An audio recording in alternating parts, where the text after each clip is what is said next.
Yes.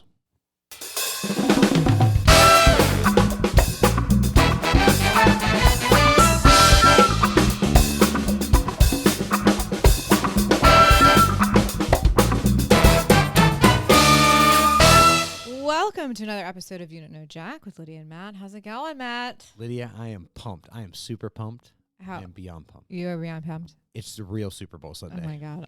Listen. Real Super Bowl, folks. If you love America, you love driving fast, turning left, going in a circle. Oh my God. Okay, let's just get it out. Daytona Let's 500. just get this right out of the way so we can talk about Right real out of the sports. box. Okay, Daytona 500 is starting today, an hour earlier because of rain, threat Yes. of rain. It happens in Daytona, Florida. It's happening at 1:30. It's the 68th annual, and it airs on Fox. And like I said before we started, that tracks. Yes, it does. So we've got William Byron, who is He's won back-to-back Daytona 500. yeah. So he's looking for a hat trick this year. Very rare. Very rare. Okay. But he has they have a very good. He's racing for Hendrick Motor and very good super speedway package. Okay. And I'll super take your word speedway for it. package would generally be the 2.5 mile tracks. Okay. Yeah. And then Kyle Busch will start on pole, and he apparently, let's just compare this to tennis. He needs this for a Grand Slam. Yeah, I mean Kyle Busch, aka Rowdy. Rowdy has been a very very good a good driver in the NASCAR series for the last 2 decades plus. Okay. This will be his 22nd start, which makes us now he's a very very good driver, but it makes us harken back to the memories of Dale Earnhart, who actually died 25 years ago. Remember, Dale Earnhardt was cursed on the 500. Yeah. Remember, he won a ton. He may have won more races at Daytona than any other track he ever raced in, but he seemed to have a lot of bad luck in the 500 until he eventually won one. Yeah. So here's the mind-blowing thing I said to you, and this is mind-boggling. So he looked older than that when Dale. Think about it. When Dale died, You know he's smoking cigs. yeah. But when he was Drinking. he was racing with no mask on. Everyone Right. else, he's Yeah. just going open cockpit here. That's why it looked like it on his face. Then I guess. But when Dale met his untimely demise at Daytona, 49. Yeah, dude, Like, I can't. wow. Even. Like, I mean, you would have thought he was like 60. Well, I was looking back at all these photos of Yeah. people. Like, I don't know. It used to be like when my dad graduated from high school, they looked like they were 20 Right. in their 20s Yeah. or 30s. Like Right. they looked hard. Yeah. And everyone's like, yeah, because everybody smoked and Yeah. drank, and it was like, you Right. know, they were Right. going through the motions of, killing all those cells Right. that they Yeah. could possibly. Yeah, so that tracks for Dale Earnhardt. Yeah. But So it it's is hard, 200 like, laps. It's 200 500 miles. It's a super like speedway. you're And it's a 25-mile oval. this is what makes Lydia the liberal intelligentsia, okay? I mean, she's attacking everything that's great in the Great American Race. Say anything. I She- just think it's I mean, funny. you're laughing, getting out. I'm giggling because this is. Listen, it's tough racing, okay? I'm not saying it isn't. It's just not my form of racing. I get that. I appreciate it, and I think it's It's not- great. it's It's not definitely an Americana thing. Well, what makes it my form of racing is it's going to be a good party, guys drinking beer, Yes. telling stories. Because we all get a random car, so we draw like if your car Okay. wins, there's everyone throws in $20. So here's my thing. I don't have that. Right. So you do, Yes. and it is of a tradition that you do every year. So Classic, this is why piece, little slice of Americana. and I'm happy that you have this. This will be the first year without a very important person Yes. there, though. It's out at our friend and friend of the show, Nate Price's uncle's house. His Uncle Johnny. Be the first Daytona party without his dad, and so Dave really loved the Daytona party. Always had a good time. So yeah, it's. I mean, it sounds like I would enjoy this party if I had something vested. Like you you have a might car. enjoy that party, but also boys only. Okay, Totally fine, and I respect Yes, that. yeah. But I'm telling, I think I'm down with it if there's an activity that gets me Yeah. involved. Like if I have a dog in the fight, like you've got a car, Right. you're gonna pull I'm gonna a have car. a random car. Right, That's, like that you I'm might gonna be have- my guy. Could it be 36 on the grid? I don't know. Right. Or Yeah. the pole. Yeah. Pole And position 1, 2, right. 3. Yeah. And what always strikes you weird about NASCAR, Mhm. especially NASCAR racing on super speedway, is everybody is sitting there literally waiting for the big one. Everybody's sitting there waiting Yeah. See, that's the thing. for the wreck. So because that's what. Remember, in NASCAR, when you're running on a super speedway, these guys are going to be drafting, and they're going to be. Yes. I mean, they literally get in their car, And when they once they start turning laps and they get into their high end gear, Mm-hmm. they get into their highest gear. They put their foot on the floor and they don't take their foot off the gas. No, I get and it. They only take your foot off because they don't Is have it? to. Do they have pedals or are they? They have pedals. No. Okay. You only take your foot off the gas when you're essentially pitting. Okay, because you do not have to. You do not have to come off the gas in NASCAR. Especially if you're out front, you would not have to come off the gas even into the turns. Yeah. Well, in a super speedway, you can just that thing could run wide open. Yeah. But what happens is they will get 3 wide. They will start, and you'll see them bump drafting, and it's when they're really getting defensive, and they really do try to get. I mean, right on top of one another to try to cut the wind. Because they're not super aerodynamic. But these stock right, cars. but then what happens though is when that happens, some air will get under one of them, and next thing you know, it gets loose. It starts banging around, and when it starts banging around at 200 miles an hour. You're going to bang into a lot of cars, and there's lots of big wrecks. And so it does.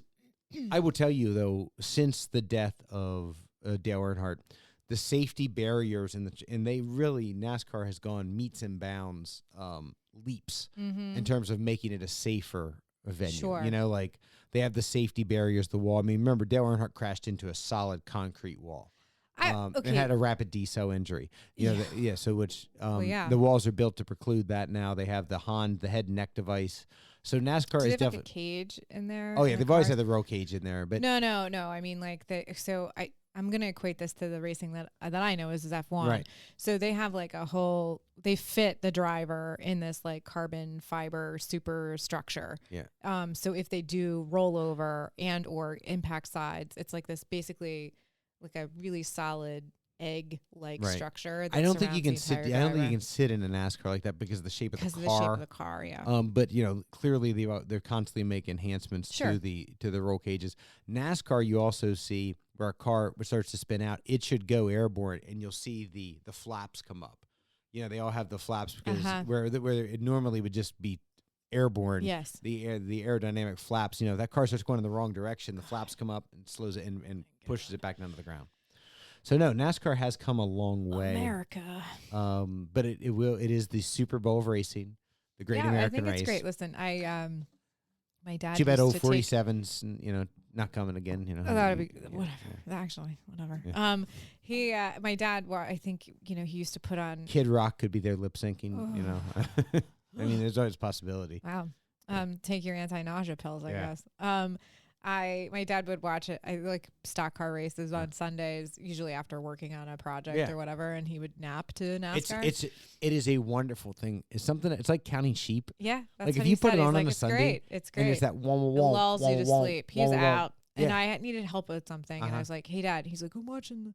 And I go, "Let me tell you something. You know what they do? They go around again. Can you help me for like 10 minutes, and then you miss like 2 laps?" He goes, "I might miss a wreck." And I swear they changed something in the sound that makes you wake up with like 10 laps to go. Like if you fall asleep, like it feels like you goes, and you wake up and it's like 9 to go, and we're under green, and but so That should be fun. No, it's a good party, good event. You're gonna have a good time. Yeah, it's a good time. But so speaking of good times, I mean the Super Bowl was like whatever. Yeah, it was our prop bets. You crushed me on the prop bets. And I was hotter than a $2 pistol. Crushed. Yeah. The only thing you missed was the Gatorade color, which was yellow. I double checked that. You won the coin toss. We both did national anthem. Got that. Both got the winner. Both got total points scored. Both got no overtime. Right. Thank God. Yeah. First touchdown score. I said the Pats. You said Seattle. Right. Obviously Seattle won. Right. I got his first point. It was a kick. Yes. Yeah. And then the kicker had the most points of the game. That's never a good sign. And then you've got the songs performed. I said under 6, which is so stupid. It was well over 6. Well, and again, though, I think you would have been It's right a to medley. say 6. 6 full songs. Full songs, absolutely. You couldn't get them done. Medley. Yeah. No, But a special guest. Yeah, we both got that. And then we both missed Gatorade. But yeah, you crushed. Yeah. Well done. I didn't Mazel tov. I didn't have Gaga on my bingo card, but maybe Didn't I should either. have. But so we both agree the game was terrible. It was a terrible game. Yes. It was not fun to watch. I turned it off. I think the end of third quarter, I turned it off and I just watched the luge on the Olympics because I just did luge lessons. Luge lessons. Summers in Rangoon. Summers in Rangoon, luge lessons. I don't particularly like a game that sucks. And the Pats, listen, if anything, Drake May really showed that he was a green quarterback. I don't think he was coached well. You know who showed he was real green is Will Campbell. Your left tackle got curb stomped. Yeah. I mean, but again, insane. He's a young guy. I mean, hey, that team's ahead of schedule.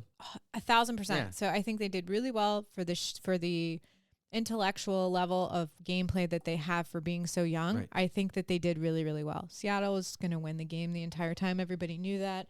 Their defense was really, the Pats defense showed up and they did a good job. I thought the Pats defense played really well. That's the problem when you get two defensive juggernauts going against each other. It's a really terrible game for everybody watching. And Seattle played very conservatively because they thought, hey, we can win with field goals. We don't know that New England can kick field goals against us. Well, they can't, clearly. I will tell you this, though, and I did hear that, and I don't disagree with this prediction. Mm-hmm. I think Seattle's going to be really good next year. I do too. I could see New England taking a step back. And I don't think this means they're long term not going to. No, they just need. But like they need to. You could see, like I heard right away they're like the favorite of all the playoff teams. They're the best pick, like to not make the playoffs next year. Of course, I don't think they're. I think they're still in a building cycle, and I think this is the first year for this coach. And I don't. And I was like, you don't need to. Like, okay, you got lucky because you got good draws, you got good draft picks, you got all this stuff because you sucked. By the way, I heard a really great analogy. They had a great draft pick and they had great free agents. I heard a really great analogy. So the NFL is socialism because everybody shares in profit. It doesn't matter. The Panthers gets the same amount of TV money that the Dallas Cowboys does. Right. If you don't do well, you get first draft pick for the next year. Well, clearly we're never going to be able to watch the NFL again. Thanks a lot, America. You're welcome. Anyway, so just think about that. I thought that was who's running that league? AOC? AOC? She running down by the ocean? No, actually, it's Goodell, and he's going to do 9 international games next year, which I think is ridiculous. Total socialist. Okay, there you go. He's a commie. Okay. Well, he likes red beans. Well, listen, hot dog. We're all Democratic socialists. That's what I keep trying to. Because listen. I just thought that was an interesting analogy. No, I think that is fantastic. And if we didn't talk about it on here, I've talked about it with someone else. Understand, our democracy is a version of democratic socialism. 100%. The definition of democratic socialism. I mean, think about it. Social Security. Social Security, Medicare. Do you cash the, those two programs alone, which everybody, all the boomers, all of you love. They love it. Oh, my God. You love your Social Security. They're so excited to get their hands on that. You love your Medicare Social Security. check. Like, stick your nose in the trough again. You can't love Medicare. But you love those two things. That makes you a democratic socialist. Yes. It does. And if you don't want to be a democratic socialist, that's cool. Don't take it. Yeah, then don't claim it. Yeah, but those are, I mean. And even if you don't work, like, for instance, one of my father's friends, he didn't. Wasn't really required to work. He was very lucky. God bless him. You still get Medicare. Yeah, he still gets Medicare and Social Security. You get a baseline of $1,800 a month. Yeah, but I mean, if you think about it, but I mean, that's what everyone is. Oh, Mondami's a socialist. You're all socialists. Yeah, you are. Do you have Medicare? I used to say that to my patients all the time. They're like, I don't believe in healthcare for everybody. I don't want, what did they say? Universal healthcare. I don't want universal healthcare. I'm like, do you have Medicare? And they're like, yeah. I'm like, dude, that's universal healthcare. I don't. Hey, they're opposed to government handouts. And he goes, I paid for that. I said, no, I'm paying for that. Right. They're opposed to government handouts. Right. It's always my favorite. They come into my office. Look, they want those welfare queens and stuff taken care of, but they're all trying to figure out how to shelter assets so they can get on Medicaid when they get a nursing home. I said, do you understand?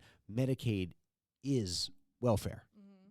Yeah. Well, yeah. It doesn't matter if it's not, it's me. It's not, it's other people, really. Right, exactly. Yeah, it's always other people. Yeah.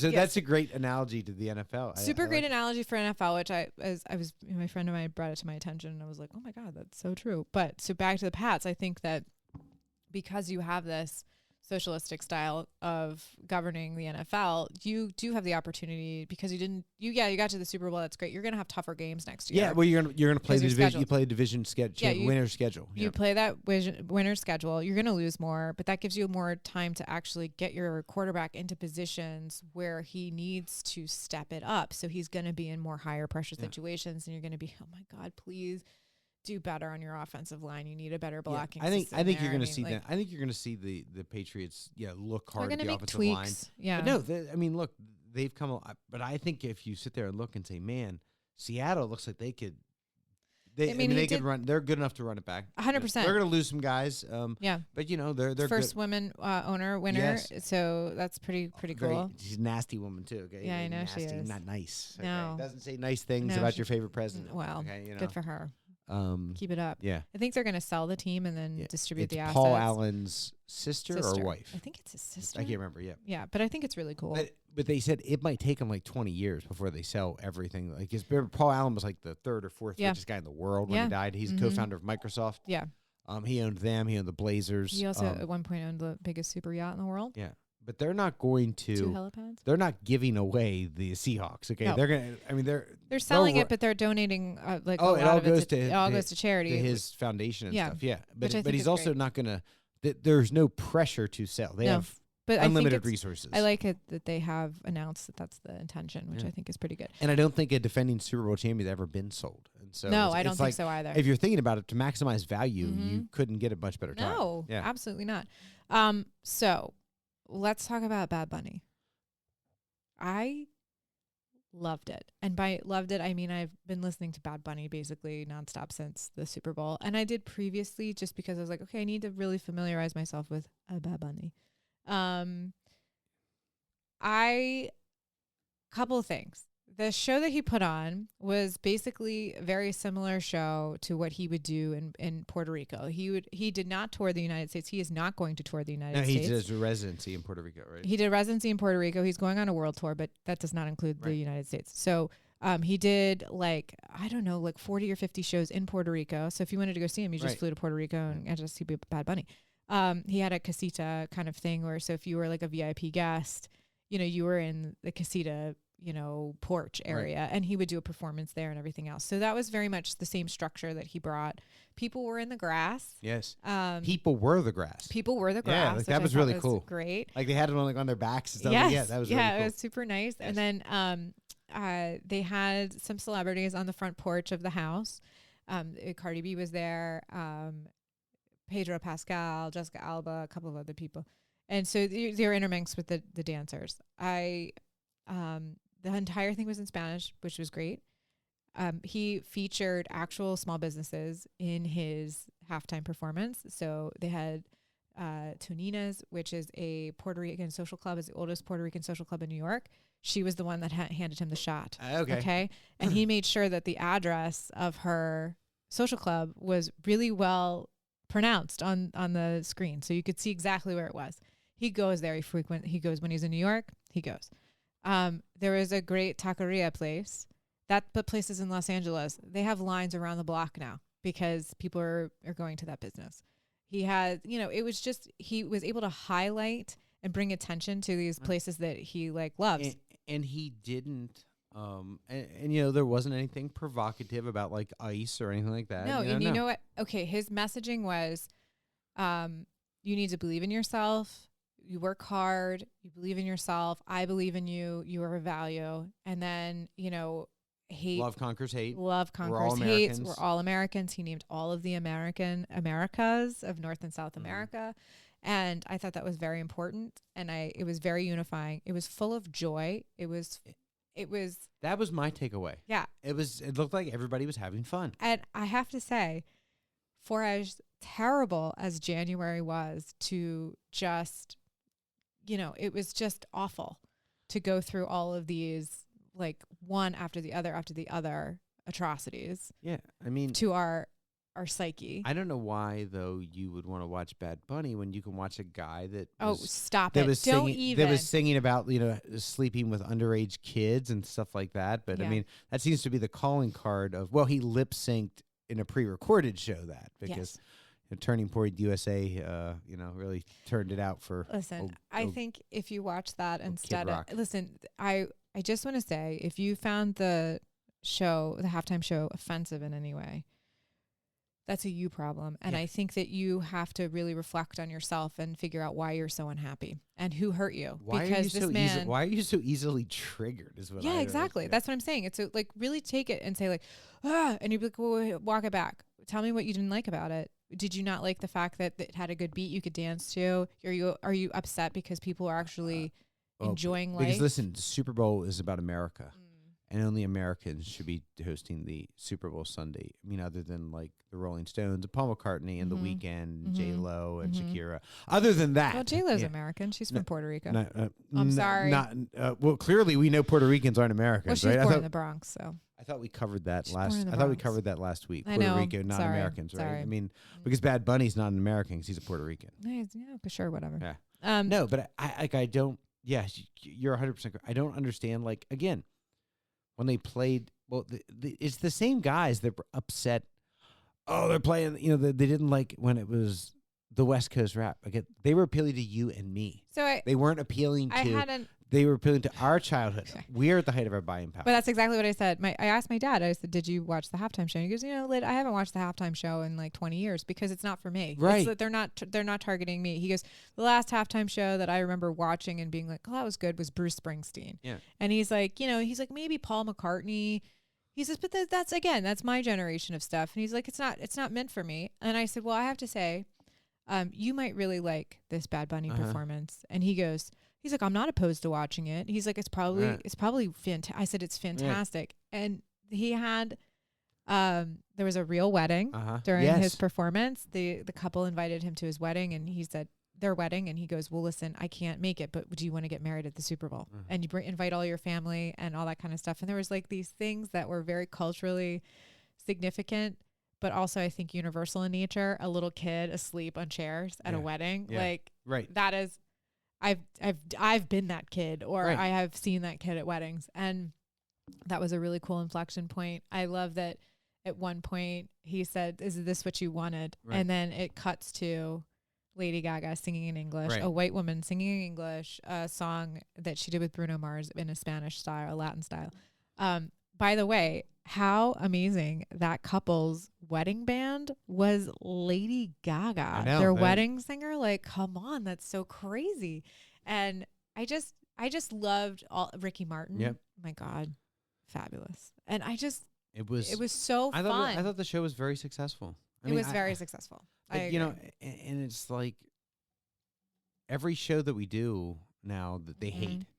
The haters hate. It's last ridiculous. year, it was Kendrick Lamar. Hated that. Why? Why did you hate Kendrick Lamar? I thought it was great. And then we hated The Weeknd, and we hated gangster rap. I mean, when's the last? I mean, listen. So if you're finding yourself going, I don't like this, I don't like this, I don't like this year after year, guess what? It's not for you. Right. So go to the bathroom, fill your plate up with wings. Watch your Turning Point USA, whatever. Whatever you want to do. Kid Rock from 30 years ago, dude. Like, go away. Well, here's the thing. Ricky Martin is older than Kid Rock, and you see what hate does to your face, just so you know. Yeah. I honestly don't have anything negative to say about Bad Bunny in the halftime show. I thought it was flawlessly done. If people said, "Oh, I didn't understand it," people that are fluent in Spanish, even people that are fluent in Spanish is Spanish, but guess what? There are like dialects. There are certain, like slang speech for all the Latin countries have different slang. So there's Puerto Rican slang and everything else. Right. So a guy that's like, I'm fluent in Spanish, but I didn't understand. I got bits and pieces of it. I understand the thing, but I don't understand some Puerto Rican slang that's going on in it. By the way, anybody that says, I know every lyrics, every song is lying, they just know the chorus. Right. And that's fine. And it's like, it's meant to be something that exposes you to part of American culture. Yeah, I just thought it was, again, I think it was a great, you know what? As much as I disdain the leadership of the NFL, good for them for not backing out on this. That's Jay-Z. Jay-Z's in charge of music. But ultimately, Goodell could have stepped on top of it and said no. And so good for them for sticking with. They did have guns. Green Day that opened. Yeah. They're known for the American Idiot. So I feel like, they did a good job. Yeah, I mean, think it was perfectly well executed. You had Green Day opening, but again, they're not exactly Trumpers. I mean, no. Yeah. So they're Californians. 47 didn't go because he didn't want to get booed, and thank God he didn't go. By the way, Santa Clara, San Francisco, whatever you want to describe it. Not the hellscape that I think they all thought. No, definitely not. Yeah. No, not the third world hellscape that's going to fall into the Pacific and it's been overrun with, vagrants and it was very lovely. And all the all the transsexuals out there preying on all the innocent heterosexuals. Yeah. No, amazingly, none of that happened. None of that happened. So speaking of being booed, let's talk about the Olympics. We talked about this last week. Americans came in, they cheered the Americans. They flashed a picture of Usha and Vance, and boos were crazy. And a lot of the Erica Kirk was probably booing Usha. Oh God. Anyway, so Team USA is doing pretty well. Winter Olympics for us are tough. I mean, I think we do pretty well in like half pipe and that kind of stuff. Although the Japanese are really good. We're pretty good at speed skating. Ooh, well, no, not historically. We've had some flashes. We've had some flashes. mean, what's his name is like the most decorated. He was there. Sitting with Snoop Dogg. Eric. Oh yeah. That guy. He is the most decorated of all time in America. Yes. And he's won 4. He's the only person to ever win 4 in one. Correct. Olympics. Yeah. But the Netherlands really hold speed skating worldwide as far as that goes. But I'm saying we're a pretty good speed skating country. Apollo Ono. Yes. And now we have Jordan Stotz, who's won at this point 2 gold medals, including the 1,000 meter. And he broke both in Olympic record times. This kid, holy crap! Even in the Netherlands, they call him like Rocket. Well, did you hear the Dutch guy saying you can kind of hear him coming behind you, and by the time when you hear him, you're gonna lose. You know you're gonna lose. Like you hear the there's sound. a big respect for him in the Netherlands, which is huge, and he's like a massive celebrity in the Netherlands because they appreciate speed skating more so. Like he's from Kenosha, Wisconsin. Right. He's on a bike 4 hours a day, and then he's got like this gym and. His quads, they did a side-by-side of his quads with Saquon Barkley's. His quads are bigger than Saquon Barkley's. Like his kneecap is dwarfed by his quads. It's insane. I mean, strictly from a medical professional, I'm like, that's dedication right there. Yeah. So something I learned about speed skaters, and I learned this yesterday. Thank you, Olympics coverage. So speed skaters are required now to wear cut-proof Kevlar suits and gloves because it prevents injury. So like when they fall. Yeah. So when you see they look thicker, it's a cut-proof Kevlar because the blades themselves are super, super sharp. So this way, if they fall and roll into one another, they're not going to cut themselves and their hands. So they have these gloves. And on the left glove, you'll notice they have like tips on them. They look like metal, but they're actually carbon fiber. So they slide. There's less friction on the ice. Because they can put their hand down. Yeah, they put their hand down. And the left blade is offset. Didn't know that. Speaking of left turns, Daytona 500 callback. Just all speed skaters can just turn left. There you go. You want to impress me? Go to the right. Go to the right. Yeah. No, you don't want to go to the right. If you end up to the right, you're in the boards. Let's go backwards. Let's do a Polish loop. Let's see them show they can turn on the right. I bet you they can't. They can't. Absolutely not. So I thought those were interesting things. Elizabeth Lemley, she won women's mogul. She's 20 years old, and she also won. I think yesterday she won dual moguls. Like they race at the same time. I think she won that race. I saw that was on last night, but I did not make it. Yeah, I think that. You know what else? You know what else has become abundantly clear to me during the Olympics is we can't trust Canada. Okay. Oh God, they're cheating. They're cheaters. Okay, the Canadians are cheaters. Yeah, it's in my notes here. We'll get to that. So in a non-sport, Breezy Johnson, she won the first gold medal for the United States. By the way, the gold medals are breaking because of the pin. Most Olympic medals are breaking because the pin that holds the ribbon to the medal, there was a defect there, so they're getting those fixed. One thing I think that should be outlawed. This is my personal opinion, and this has to do with Breezy Johnson. She won a gold medal. Her boyfriend proposed. By the way, Lindsey Vonn was hurt worse than we thought. Like the accident didn't look that bad. Let me tell you something. I've seen it. The X-Fix on her, not great. We'll talk about that. Okay. So she...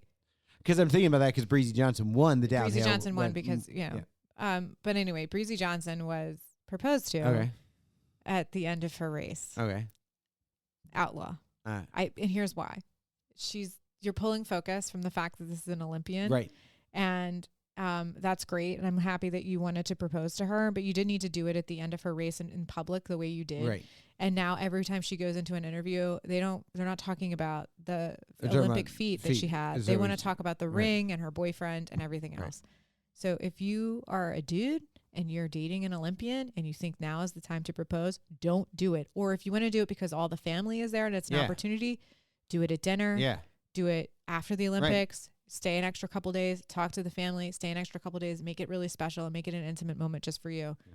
Don't do it on a public stage. By the way, Olympic Village ran out of condoms in 3 days. They did. Yeah. I was tragedy. It's 11,000 condoms in 3 days. I mean, what are we doing here? I mean, come on, the Italians of all people. I should know. Okay. Let's just be real. Let's call a spade a spade. You're in the best shape of your life. You are young. You're using condoms. Yeah. Just saying. Have fun, people. Yeah, but I mean, like, what do we do? What kind of operation are we running here? The Italians. I mean, what kind of half-assed operation? I mean, you would think that they would be. On top of it. We're not running out of them in Paris. The French aren't running out of them. They have plenty. Well, okay, no, they had them in Auteuil in their opening ceremony. They went in heavy. Okay? Yeah, of course. Oh. So the one thing I want to talk about, the cheating Canadians. I hope we can talk about. We're going to talk about cross-country skiing. I want to talk about cheating Canada. Okay, we'll talk about cheating Canada. Number one, I would just like to say I've gotten my fix for curling. I'm kind of over it now. There is the oldest Olympian ever. He's 54 years old. He's a lawyer. Is he smoking a cigarette while he's doing it? No, he's not smoking a cigarette, but I did send you videos of guys smoking cigarettes playing curling. I did, literally.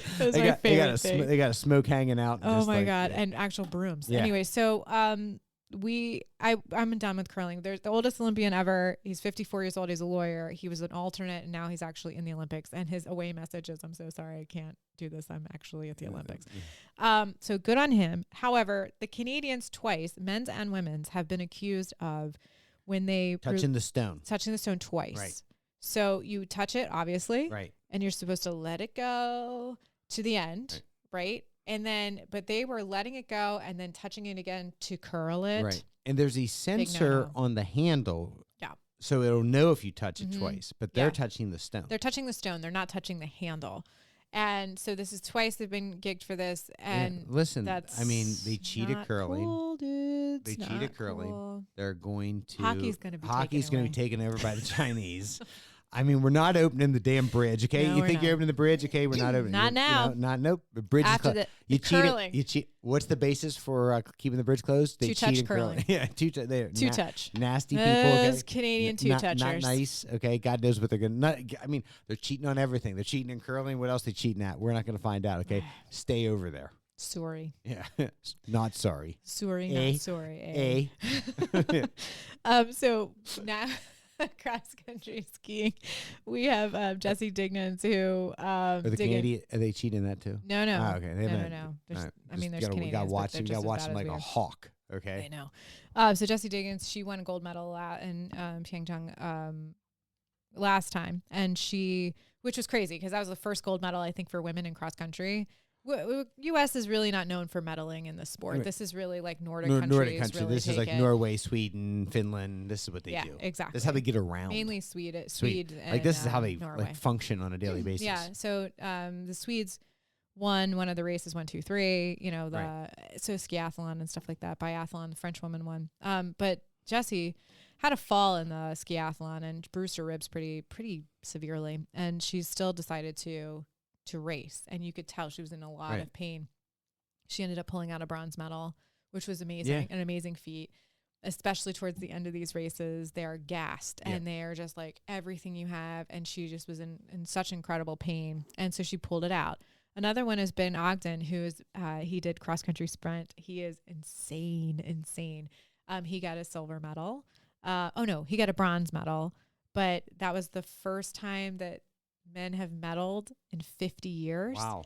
And it came from a medalist that is in the same town in Vermont that Ben grew up with, and he grew up skiing with this guy. This is a pretty full circle moment. I thought that was a really nice little story. So 1976 was the last time I think they ever medaled in that sport. The parts I've watched out of the Olympics have been really well done. I think it's obviously a beautiful setting in Milan Cortina. I think it's just been and the Americans have again equating themselves, not surprisingly, we're a very big country, and we have lots of great athletes, and again, not always the best at winter sports, but American hockey's played well on both sides, men and women. Men's undefeated at this far, and I think women also. Yeah, I think they are too. But they take let's see. So today, what's going on? Men's hockey. So men's hockey is Team USA, and they play, I think, Slovakia. Okay.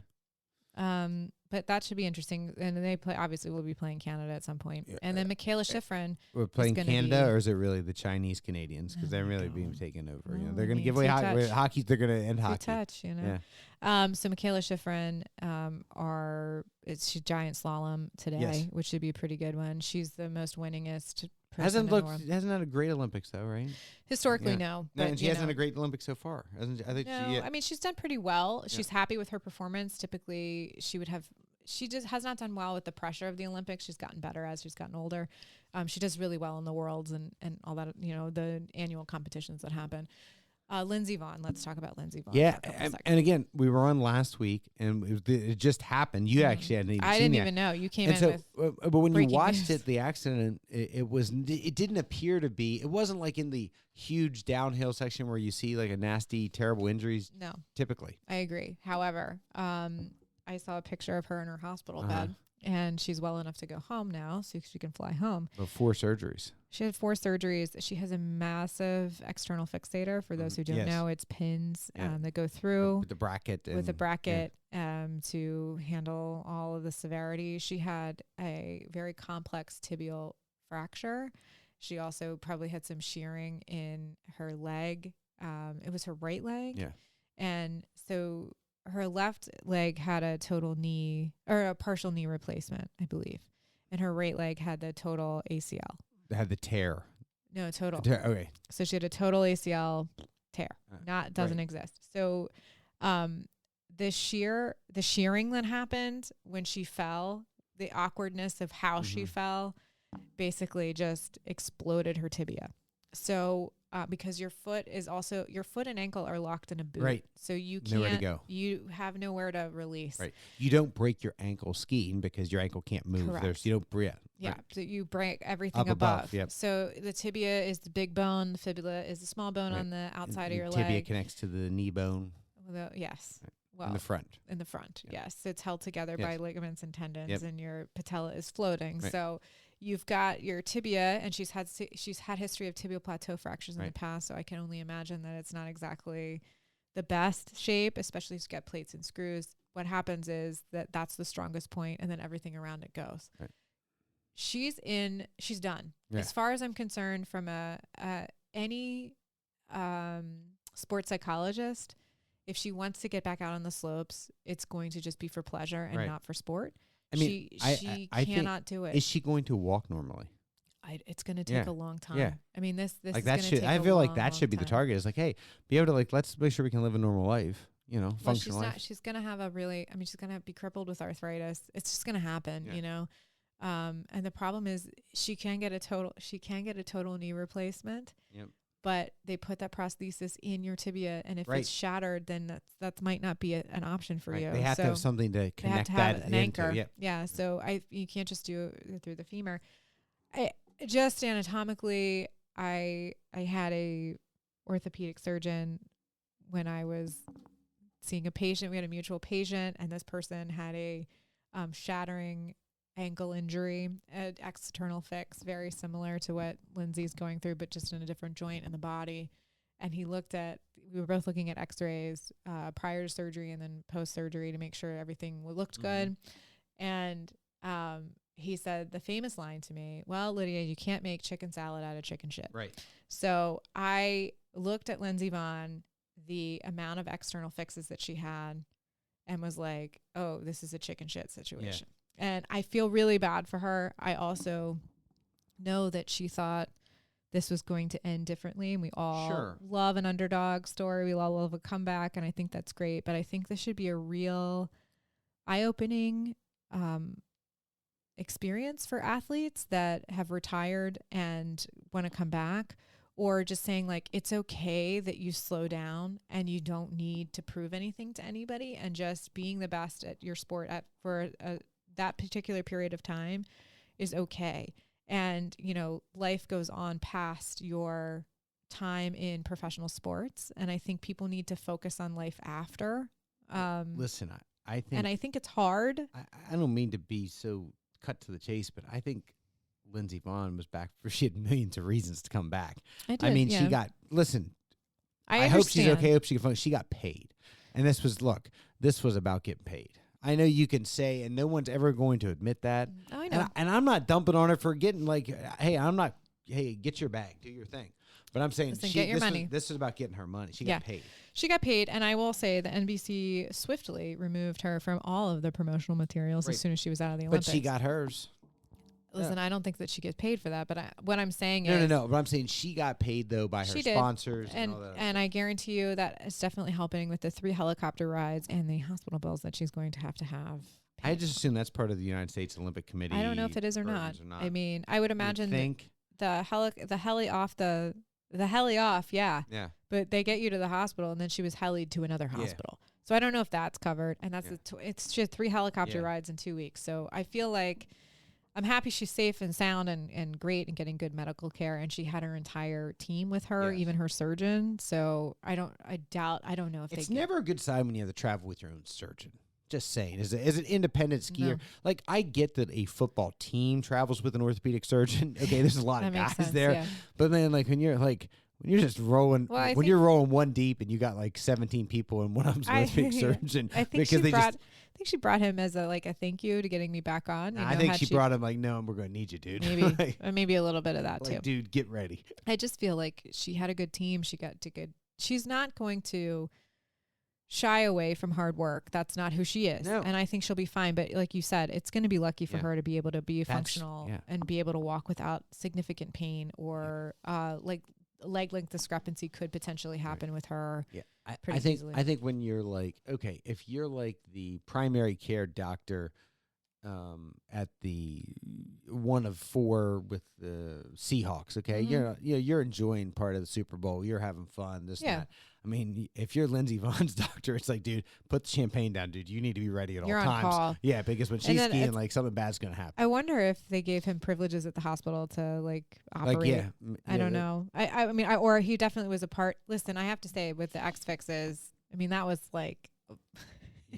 It was like origami of X Fixes. I mean, he may have been in like he probably was consultating with like the plan. Like, hey, here's what we're doing. I think so too. And I think if you're a Lindsey Vonn and you got your surgeon there, that's definitely worth a plane ticket and putting him up because that's just peace of mind for you, maybe. Yeah. And but you knew that boy was going to get some work in.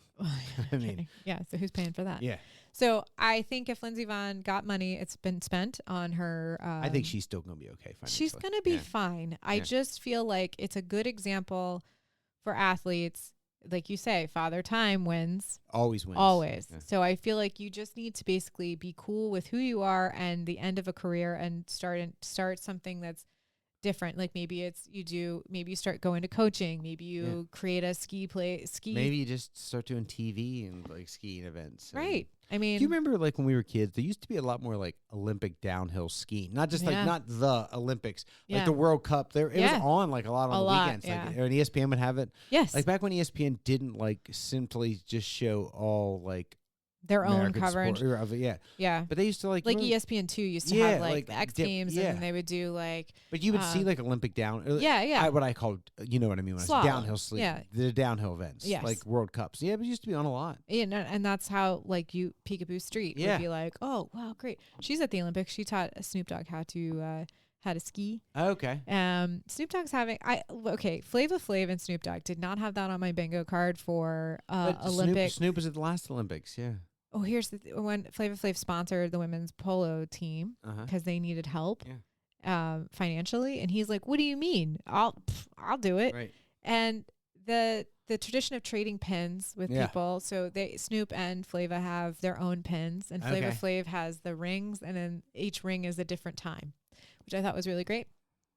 Snoop has his own pins, but what I love about it is it's like a piece of home that's like fun, and he's like excited that they're there, and he's really pumped for them, and he's at all these events, and he's cheering on these athletes. I think it's a really cool experience.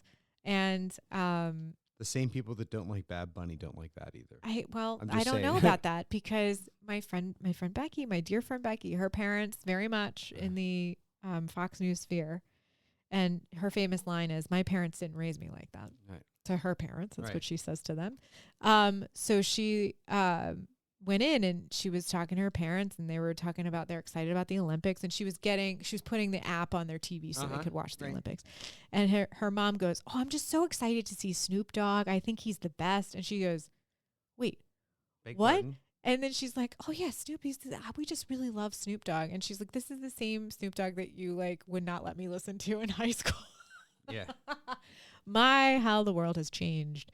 But it's one of those things where I think it's exciting for us to see Snoop like ride on a sled for the first time. And like, I saw that. Yeah. I mean, you know, he's a guy from Southern California, man. Not a lot of opportunities to go sledding. No, and they put him on a sled and he went down and he was like, he was excited like a kid would be the first time being on a sled. And it was super cool to see. And I really enjoyed it. And like, he was super popular in Paris.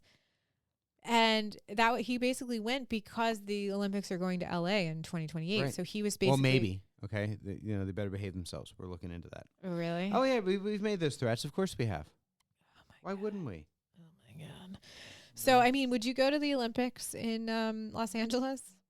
I don't know that I would go to LA to go to the Olympics. Okay. I would go to LA for a lot of reasons. I'm not sure for the Olympics. Have you been to LA? I have not, and it's definitely on my bingo card. Really? Yeah, okay. Oh, absolutely. Somebody asked me if I would be like, because I have a fair amount of friends that live in Los Angeles, and they said, well, you should go to the Olympics. And I was like, let me tell you something. LA does not have public transportation. Yeah, I mean it takes forever to that's get sort of anywhere. what I'm getting at. Like, I'm not sure, I don't think that this is the venue. Like, I would go to an Olympics in London, Paris. People move. It's how you get around. It's like, I mean, New York City is on a move people. Yeah, that's fine. I mean, my point is like, it's not easy to get around in Los Angeles. It takes.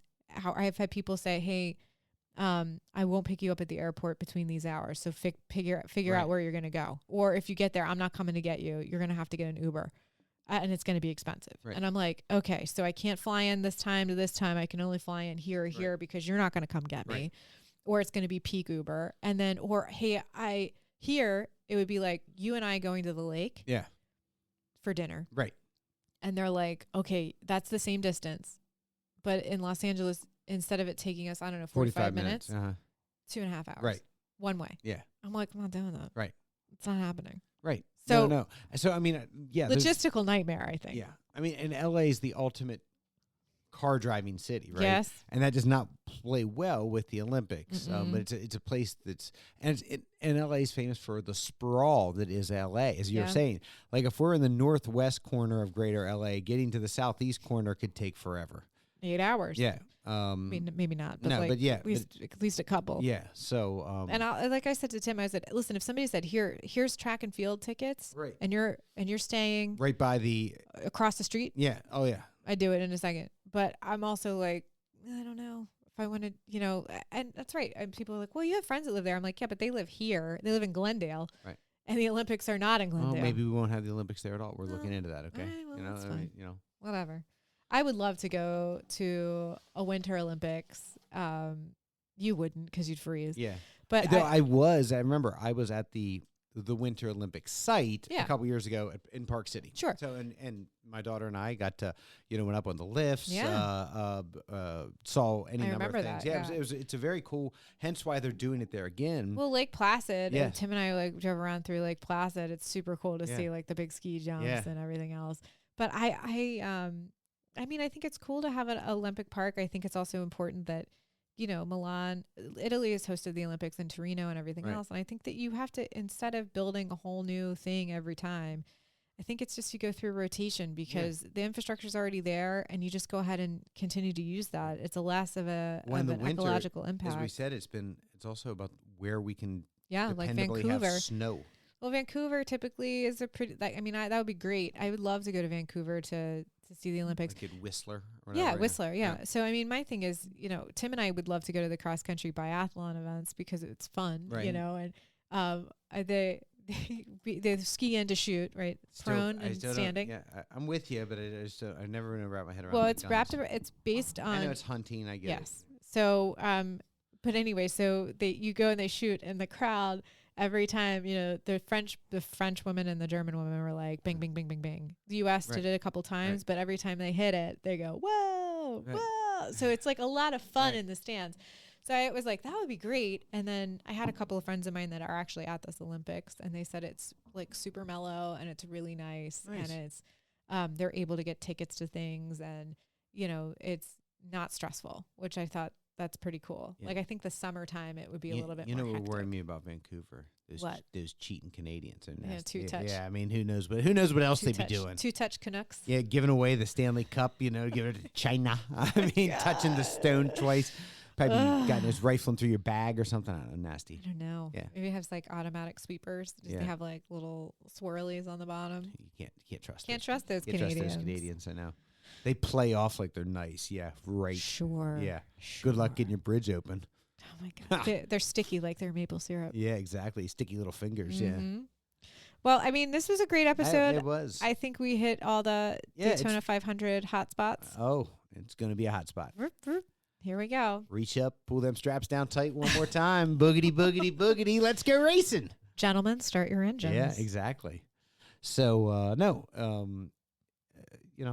sports, we're kind of getting into the sports doldrums now. We are. Well, listen, March Madness is on the horizon, so we'll start to pay attention, men's and women's. Orioles made a signing. Chris Bassett. Holiday hurt his hand. He's out. Yeah, broke his hammock bone. Yeah, they're going to just take it out. Yeah, what's his name? Shockingly hurt again. Westberg, he's supposed to be back in oblique injury. So, no, the Orioles are already dealing with injuries. That's okay. But Holiday will not be ready for the opener. That sucks because I was hoping to see him in spring training in a couple weeks, and I'm not going to. I mean, maybe I'll wait. You might to see him. I might see him, but he's not going to be on the field. But he went to Los Angeles for that surgery, by the way. Did he? Mm-hmm. Yeah, but we'll see what happens. As the hot stove's getting going. Mm-hmm. As the Cactus League and the Grapefruit League will get going here at the end of the month. Yeah. Is when the actual season starts for the Grapefruit and Cactus League, and then, we are. Let's see. 26, 36, 39 days away from opening day. So excited. I mean, under 40. I mean, listen, Noah was on the ark less time than it was for, until opening day. So I love that analogy. That's really good. Noah, it flooded 40 days, 40 nights. And I feel like it's flooding right now. Yes. It's definitely mud season out there. Yeah, so if Noah could do it, we may hang on, we can hang on. We can do it. I mean, yesterday was 54 degrees. Today it's really nice. It's raining, but listen, it's not snow. No, and it's not like pouring down rain. And it's like in the 40s, which I'll take because... Definitely a big melt going on here on Podcast Hill. Well, yeah. We, as New England has mud season, we have mud season here too, which is a real pain when you have a big black lab who loves to come in and out and does not particularly like to get his paws wiped. So there's a little tiny mud. There's maybe some mud on the floor downstairs, which is okay. Right. It's okay. So... that is episode 11. 12. Baker's dozen. Or dozen. Just a dozen. Episode 12, season 6 in the book. So, Lydia, that means there's been 11 previous episodes this season 6, and there's been 5 previous seasons. Yep. Anybody tuning in to this one, first off, like us, follow us, rate us. Review, we appreciate it. Let us know what you think. And then also, you can listen to those previous episodes or find us. Where can they find us? iTunes, Stitcher, Amazon, Google Play, Spotify, Audible. Love Audible. YouTube, where it's just it's just audio, no visuals, because, we would, you could... Yeah. We'd be maybe like Medusa. You might turn to stone. iHeartRadio, Deezer, Player FM. And you can find us on X Twitter at JackYDK. You can find Lydia at RTL Pod. You can find me at JMGGMPG. Awesome. So another episode in the books. Yeah, we'll see you next week. We'll see you next week before there's a departure. We're going to take a short break here. But yeah, we'll be back I'm sorry. Next week. Short departure. But one more episode. But we will be back next week. Absolutely. All right, see ya. Bye.